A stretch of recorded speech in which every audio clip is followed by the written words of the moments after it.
It's the #1 show in the streets. HoodRich Radio with DJ Scream.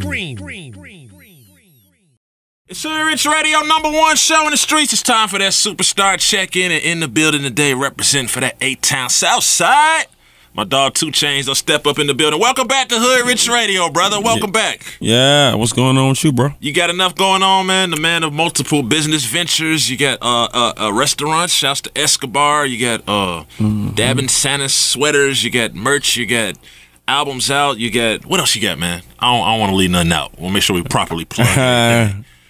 We got historical landmark, a temporary historical landmark. Temporary historical, man. We got landmark. The Eiffel Tower of that out of towners have mistakenly labeled over the weekend. Yeah, we got the Statue of Liberty. You know, you got 2 here, right? Though. Was a trap house, and then there was the was it the salon? Store? I had the store that was temporary where I gave away the free manicures for young ladies and men, whoever came. It was in Buckhead across from the Fish Mart over there. So okay, shout out to that. The Buckhead period. The line was down Far Road. So there's been a lot of great support, a lot of great feedback for the project Pretty Girls Like Trap Music that just dropped on the 16th of June. #1 rap album, #2 on Billboard. You know what I'm saying? By congrats on that. I think Lord beat us by 2,000 copies. Okay. On the Billboard side, but for the most part, it's been a grind. It's been it's been a ride. It's been a roller coaster ride, a lot of ups and downs. But I feel like now, my point is getting across. I feel like I have more eyes on me than usual, more ears on me than usual. A lot of the dots are connecting with me and the fans, as opposed to like my rap peers. I feel like I've always got the credit and the respect for my rap peers, or I wouldn't be, the leading feature artist. I just think, for me, I just had to show people, my brilliant side, and just really like put it all on the table and let people really know how invested I am into the music, into hip hop, trap, me. Atlanta, and that's what I'm doing right now. I'm using my platform to really just show, all dimensions of 2 Chainz, and it's working for me. That's what I was saying. Like, lifestyle is so important. People don't get, like, something has to go with the music. Like, this album is a soundtrack to your lifestyle. Most of your albums and mixtapes have been soundtracks to your lifestyle, but you gotta have something to go with the music. It's like the music is not just enough no more. You master giving them you.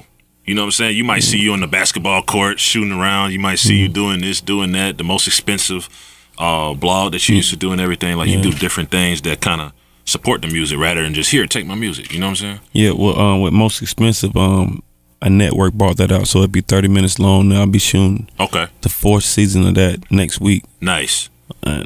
Yeah, so it's important that I'm a diverse person, so it's important for me to do diverse things to make diverse streams of income, and music pays very well if you're successful, if you're able to go on tour, do shows. Fortunately for me, I don't have a 360 deal, so I eat pretty good on my end, and and even with merch, I don't have a deal with them. It's just directly with me internally. So my deal is structured pretty cool to where it fits me. And everything else is just a process, man. Every day I'm trying to learn something new. I don't think I know it all. I'm still a fan of the music, young and old. You know what I mean? I listen to the Migos and I listen to Jay-Z. So it's like, what I mean? And I'm very transparent. You know what I mean? How do you stay connected to the youth, like the youth? You're still young, but I mean like the teenagers. They like 2 Chainz, and a lot of teenagers, we've even heard over the weekend with some young people making comments about Jay's album and so forth. Like, how do you personally have that connection to a 30 or 40-year-old, but also maybe like a 10, 11, 12, 13-year-old? I think my transparency, man. I enjoy life, and I'm not ashamed to, show it. I think I embrace the family man side of me, and I think I embrace the my past, which we all, we all have a past. I think, I embrace it, whether it be me talking about the hustle stories, me going to school, whatever my dealings were. So I think I put a lot of it on the table, which most artists do. But I think my acceptance comes from me accepting other people and being an ear and just, you know what I mean, for the culture, being an ear for the culture, being somewhat the stylish human being that I am, you know, the fashionable, impressive person that I am. I think that works for people. And then, you know, I also like inspire kids to super be themselves with the whole True campaign, the Real University. I think when I had songs like, you know, I'm different and just praising the side of you, the unique side of you, I think it just gained a certain amount of respect from people, and I'm still trying to build off of it. Naming the album is always a process, and sometimes naming it is what inspires you to make the music. Like, what moment were you in, or what space were you in when you said pretty girls like trap music? Like, were you smoking? Were you eating? Yeah, I mean, I'm always smoking and I'm always eating good. But the idea just came from, you know, the perception. I think social media, I don't know, it just like brought things into perspective. You know, like I remember posting a pic like New Year's or something like that. It was Dollar, me, Wayne. We were in Miami bringing it in, and when I posted the pictures, people would like put like some of Dollar's lyrics, you know, rapping some of Dollar's lyrics. And I remember when, you know, Player Circle dropped, we didn't have that like platform. You know what I mean? So then so now it's like I'm noticing that this you know, people always, you know, we all guilty of judging books by their cover, you know what I mean? And you just, you know, you walk up to people or you see people and you be like, you know, I'm 2 Chainz. They be like, I know exactly who you are. I listen to you or whatever. And it's just this misconception that sophistication does not, you know, equal ratchetness when they go hand in hand, you know? And then it's like, I was looking at a lot of snaps or whatever, you know, posts, and I was just looking at people that you would have thought would not be interested in this lifestyle. Right. But they love super intrigued by it. Yeah. And so I'm like, you know what? Man, these pretty girls, they like this trap music stuff. They like this, you know, it's that whole thing about, you know, I mean, good girls want bad guys, you know what I'm saying? It's just that whole thing, or not necessarily calling us bad, but just wanting to live on the edge, wanting to have an experience of just being with an outlaw. Right. You know what I mean? And so, who do you think is the most awkward person that you know loves trap music that you just everybody wouldn't expect to? Like, who's something? I mean, you can look at the playlist I did with women. You know, I did multiple playlists. Yeah, I did. Okay. You know, I just did La La. I did. You know, Amber Rose. Amber Rose. You know, she like, but it's like, you know, Karuchi, Erykah Badu. You're missing one. You got one more person to get, bro. And I said it in your documentary. Man. Who I'm missing, bro? Michelle Obama, man. Oh, Michelle Obama. You know she like that trap music, man. That'll go. Let's pull that off, Tech. That'll go. I believe she'll do it.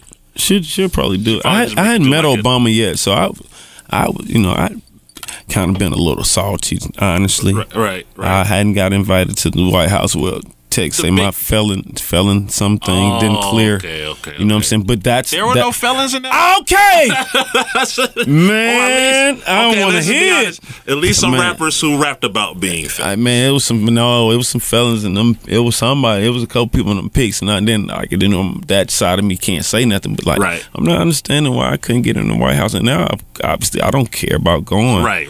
But It's why you got the black president in? And he's taking pictures with everybody and their kids and giving them gifts and letters. And man, and like, I'm really like, maybe my content that I rap about isn't necessarily Was like. Was anybody from Atlanta invited though? Now that I think about it. Hold on, man. Don't get me there. Let me think now. Now you got me thinking different. Was anybody from Atlanta invited? Let me think. I have to think. Was there a Tip or Jeezy or No, Future? Tip definitely. Tip felt like me. Right. Okay. Tip felt Jeezy, no Future, no Migos. No. Oh man. I can't think of anybody. Oh man, come on, man. Well, we're gonna applaud Obama for what he did, but he wasn't perfect. You know what I'm saying? So he had, I think, you know, a lot of artists that rap about the movement and the Black Panther power, fist rap. You know what I mean? Right. Which I love and respect, but you know what I mean, like. You're looking at somebody that really participates on ground zero level, you know what I mean? As far as going back to Section 8, going back to neighborhoods, paying rents, buying cars. Right. you know what I mean, doing a number of things, so many that I can't even recall. But you know, even free HIV testing in the neighborhood, right? You know what I mean, even setting up church services at the trap house where we all, God said, when 2 or more people, right? You dig, he in the room, and so like. Well, at least it's definitely applauded here at home. You know what I'm saying? Politically. No, man, we need that platform, home. We needed that platform, Atlanta. Yeah. We've been moving the culture. Anybody that's been to the White House, they ain't get there without, like, as far as the musical side, without having some kind of Atlanta gene in them, whether it be producer, writer, whatever. Atlanta has been really dominant the last over a decade. You know what I'm saying? And if we weren't like if we weren't a #1 artist, we had something to do with the #1 artist, like on some type of level. And I'm proud of my city for that. And you know, you just kind of want that acknowledgement on a national level. But if we don't get it, we're not gonna stop rapping. Right. You know, we're not gonna decades.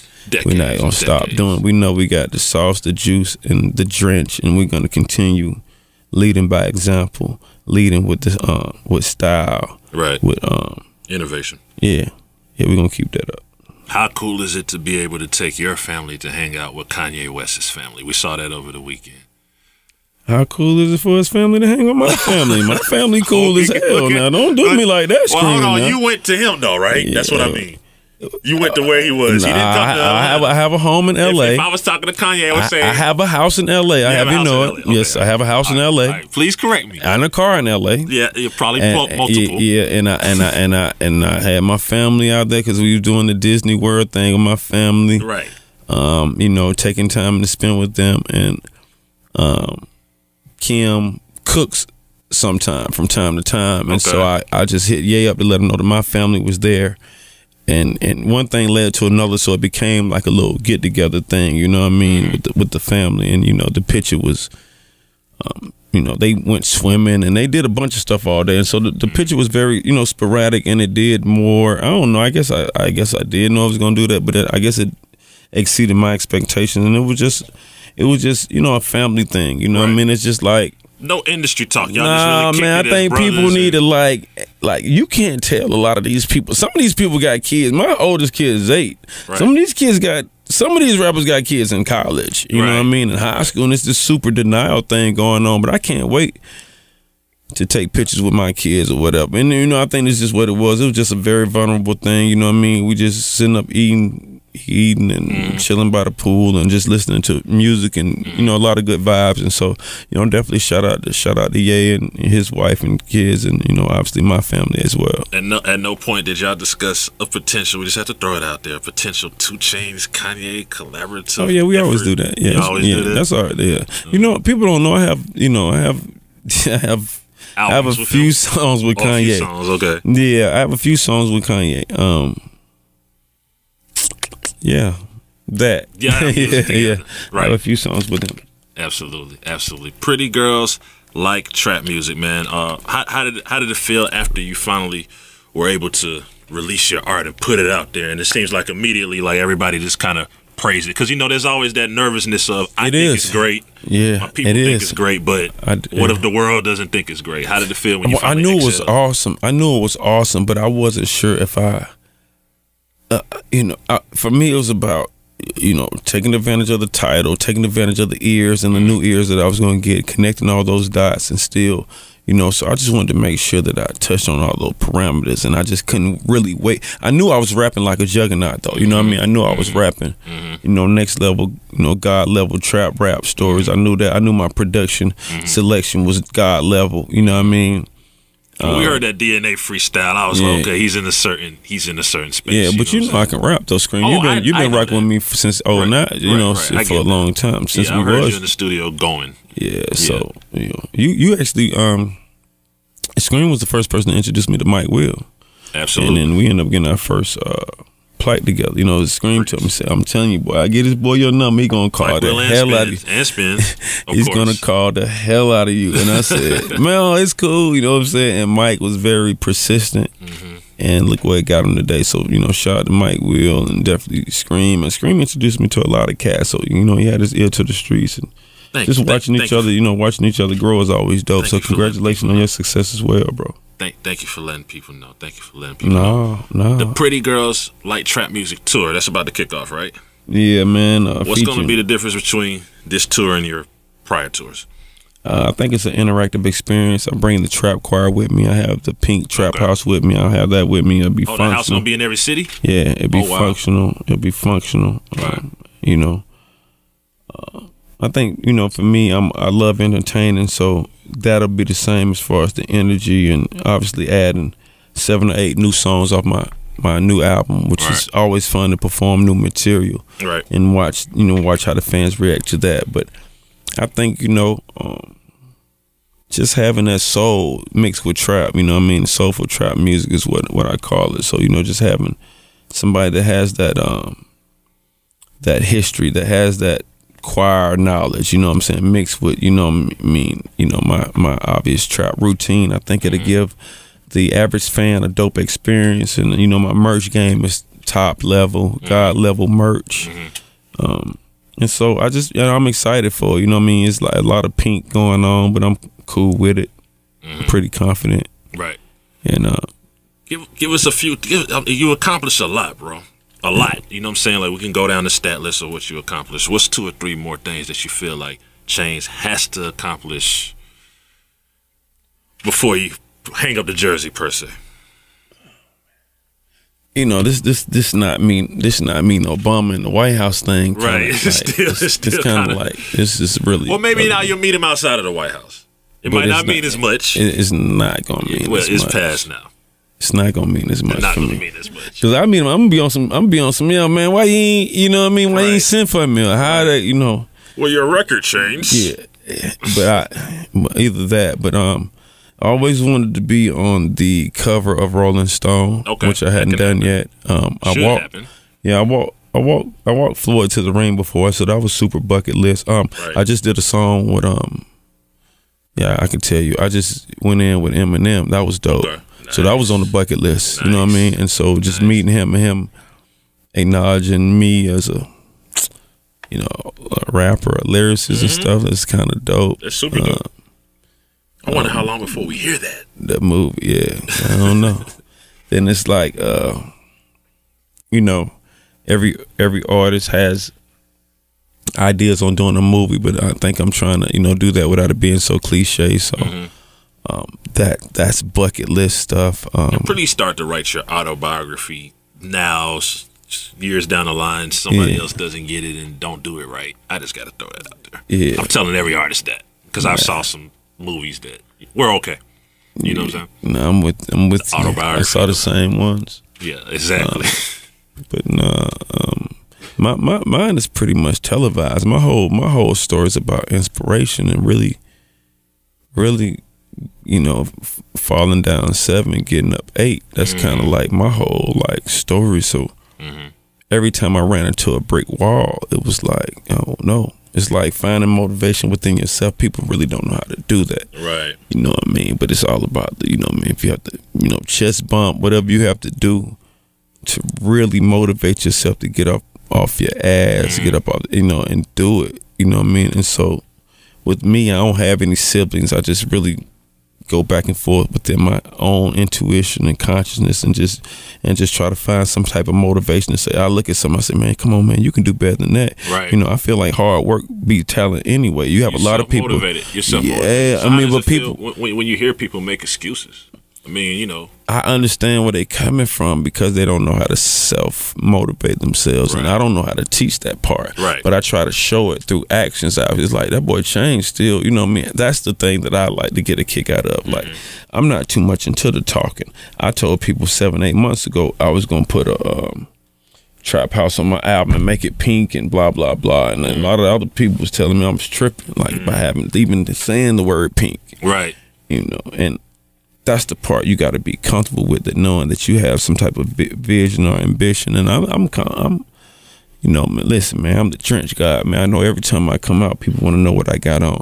I know every time I rap, they want to know what I'm about to say. Right. I know every time I pick a beat, the producer is getting a blessing because it helps his family out, you know what I'm saying, and all of that, you know what I mean? So I embody all that, man, you know what I mean? I embody myself as being a trendsetter, I embody myself as someone that moves the cultural needle, especially within the city of Atlanta. And, you know, this is like we said earlier, this is Motown.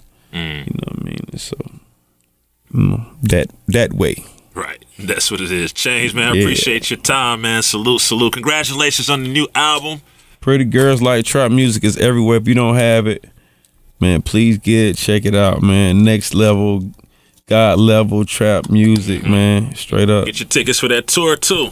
I ain't seen the Chainz show since the first album. I'm gonna pull up to this one. Man, you missing out. Check that. I haven't pulled up since the first Bring album your notebook. Tour. You don't have to take notes, man. Take notes. Take notes. That's how you're supposed to perform right here. Yeah, absolutely. Live band. You said choir, live band, and DJ, or just DJ, choir, or how's it going? DJ and the choir. I don't have a live band. I do live bands sometimes with my festival shows, but I still need Sud there, my DJ, just because a lot of my stuff is so 808 driven that the band won't do it. The band does it just when it's musically, like when we have a lot of, you know, when we're doing that type of, I like to do it when I'm doing more intimate, honestly, with a band. When it's a more intimate setting, then I could do some more like songs that involve a lot of instruments, and it gives it that ambience and that feeling. But when it's like these shows I'm talking about doing, where I'm gonna make it seem like a real trap house, we on the block, we ain't gonna need that. It's HoodRich Radio. You better not change the station. You know what it is, man. 2 Chainz, HoodRich Radio, 92.3, 96.7 The Beat.